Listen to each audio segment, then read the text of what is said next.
Hey guys, today I'm going to be showing you guys how to use Krita. All you have to do to download Krita is use your computer, and then you just head to their website and just download it. It's pretty simple on the website once you follow their instructions. But here I'm just going to be showing you guys a basic tutorial on how to use Krita.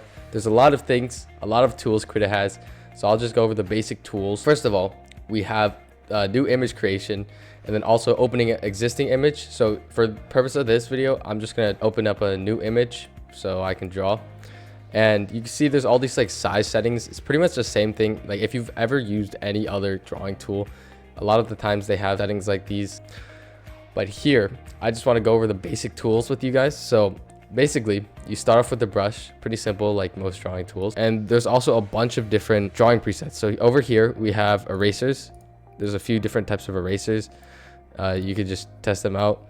And then there's also so many different types of brush presets they have and different types of brushes. Right now, we're just going to be using the basic brush. So I'll just go back, and just a quick tip. In order to zoom in and out, you just use the scroll wheel if you're using a mouse, up to zoom in and down to zoom out.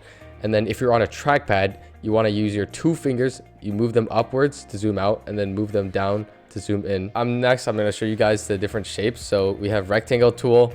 There's also keys for these. So B is for brush. Different shapes tools. You get the gist of it. Here, it lets you build your own shapes with lines. We also have a dropper tool. So dropper tool is essentially, if you've used other drawing tools, it essentially just allows you to take the color something on there. We also have a gradient fill tool.